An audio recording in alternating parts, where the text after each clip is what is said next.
이재명 대통령의 피스메이커, 페이스메이커의 발언이 가장 주목받았습니다. 여당에서는요, 명언이다, 신의 한 수였다, 이런 아주 극찬이 쏟아졌습니다. 네, 이번 회담에서 이 대통령은 한반도 평화를 위한 트럼프 대통령의 역할을 강조하는 데 많은 시간을 할애했습니다. 먼저 트럼프 대통령을 향해서 한반도의 평화를 만들어달라면서 김 위원장을 직접 만나달라고 요청했고, 세계 지도자 중에 평화 문제에 트럼프 대통령처럼 관심을 가지고 실제 성과를 낸 건 처음이라면서 트럼프 대통령을 띄우고 또 북한의 트럼프 월드도 하나 지어서 골프도 칠 수 있게 해달라 이런 말까지 했습니다. 그리고 이어서 이 대통령은 트럼프 대통령을 피스메이커로 규정하면서 저는 페이스메이커로 열심히 지원하겠다 이렇게 말했습니다. 트럼프 대통령에게 대화의 주역을 맡아달라며 활동 공간을 넓혀주는 동시에 자신도 최선을 다해 대화 무드를 만들어가겠다고 약속한 것인데요.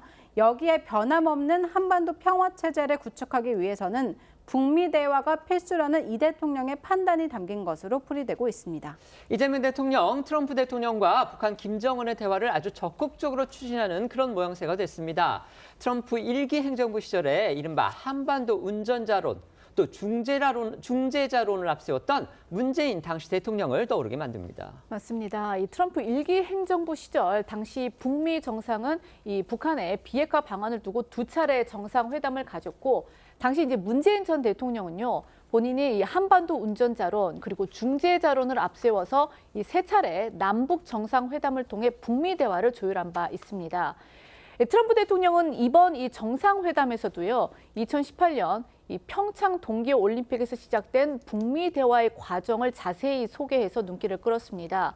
이 트럼프 대통령은 김 위원장과 다시 한번 이야기를 하게 되기를 바란다라면서 이 올해 안에 만남을 추진하겠다라는 뜻을 공식화하기도 했습니다. 일각에서는 올해 이 10월 말 경주에서 예정된 이 에이펙 정상회의가 이 평창 동계올림픽 같은 촉매제 역할을 할지 주목하고 있습니다. 관련해 한미 두 정상의 발언 들어보시겠습니다. 김정은과도 만나시고 북한의 트럼프 월드도 하나 지어서 거기서 저도 골프도 칠 수 있게 해주시고 대통령께서 피스 메이커를 하시면 저는 페이스 메이커로 열심히 지원하겠습니다. So if Kim Jong-un and I had a very good relationship, as you remember, and still do. I'm meeting a lot of people. I mean, it's hard to say that, but I'd like to meet him this year. 이번 한미 정상회담에서 또 하나 저희가 주목했던 부분이 있습니다. 바로 미국의 대중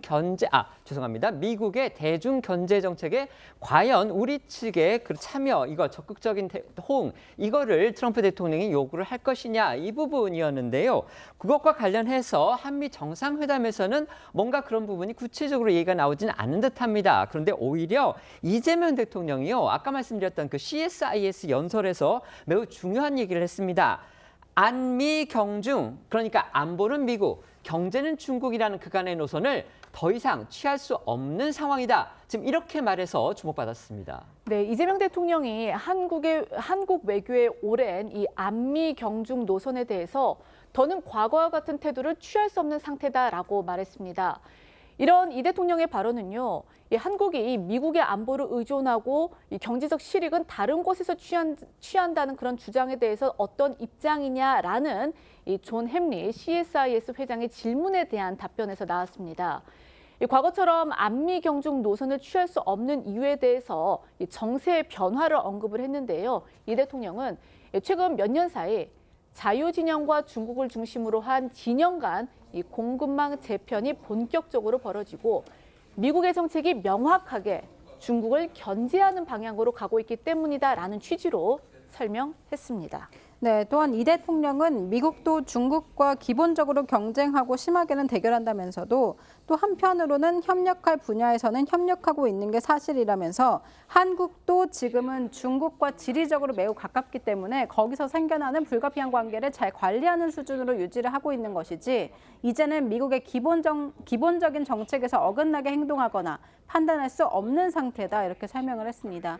이런 이 대통령의 발언은 안미 경중 전략의 한계를 공식적으로 인정한 것이자 한미동맹 중심의 전략적 재정렬을 분명히 한 메시지로 해석됩니다.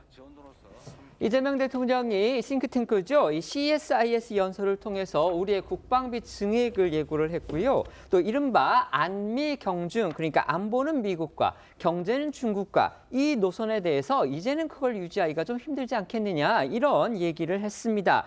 이게 이른바 이제 이재명 정부의 친중 외교 노선 이것에 대한 일각의 우려를 이재명 대통령이 의식을 해서 워싱턴 한복판에서 대놓고서 미국에 대해서 그런 거 걱정 안 해도 된다. 이런 메시지를 던진 게 아니냐 이런 해석을 낳기에 충분해 보입니다. 어떻게 보십니까? 네, 일단 지금 제가 아까도 말씀드렸잖아요.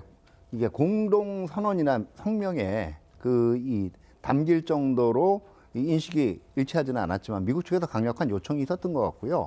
실질적으로 이 부분이 언급되지는 않았지만 트럼프 대통령이 좋고 비슷하게 나중에 중국 갈 때 같이 가자. 비행기 같이 타고 가자. 네네. 뭐 에너지도 절약하고 이게 다른 말로 해석하면 우리는 같은 배를 타고 중국에 대해서는 같은 배를 타고 있다라고 던진 메시지나 마찬가지예요. 네네. 그런 의미에서 이번 이 대통령께서도 직접 그 자리에서는 화답을 하지 않았지만 CSIS 회담에서도 CSIS 연설에서 충분히 그런 면이 고려되고 있다라는 메시지를 던진 걸로 볼 수가 있고요. 네. 중요한 것은 이제 앞으로 이거와 또 배치되는 후속 발언이 나오지 이렇게 되면 신뢰의 문제가 발생을 합니다. 알겠습니다. 노력을 하는 일이 남아 있어요. 네, 국민의힘에서는 사실 이제 이재명 대통령이 떠나기 전에 이재명 대통령의 방미에 맞춰서 소위 대중국 특사단을 보낸 걸 두고서 이재명 대통령이 양다리 외교한다, 이거 위험하다, 지금 이렇게 비판을 했는데 지금 이재명 대통령이 워싱턴 한복판에서 안미 경중에 대해서 좀 회의적인 발언을 했습니다. 야당의 입장에서는 이걸 어떻게 보실까요? 일단 이재명 대통령이 한 발언 자체는 필요한 발언을 했다고 평가합니다만 중요한 것은 우리 차 부원장님께서 말씀해 주신 것대로 앞으로의 일관성과 연속성입니다. 미국 조야는요. 이재명 대통령이 야당 대표 시절에 중국에도 셰시해 대만에도 셰시하면 된다는 발언을 했다는 것을 익히 잘 알고 있고 대선 후보 시절에도 그 발언이 뭐가 문제냐고 다시 한번 강조했던 것도 잘 알고 있을 겁니다. 그러면은 CSIS에서의 오늘 저 발언 하나만으로 미국 조야의 의구심이 완전히 해소됐다고 보기는 어려울 겁니다. 앞으로도 계속 어떻게 발언하는지 지켜볼 거예요. 그런데 말씀하신 것처럼 우리 정부가 특사단을 파견했는데 지금 시진핑도 못 만났고 리창 총리도 못 만났습니다. 오늘 오후에 그 중국 전임대 상무위원장을 만나면 권력설 3위죠. 이 사람 만나는 게 가장 높은 사람 만나는 거예요. 그러면 중국과의 관계를 개선하기 위해서 향후 오늘 대통령이 했던 발언을 주워 담는 그런 메시지에 급변심이 있다면 미국 조야는 더더욱 대한민국 불신하게 될 겁니다. 그런 일이 일어나지 않기를 바랍니다. 알겠습니다.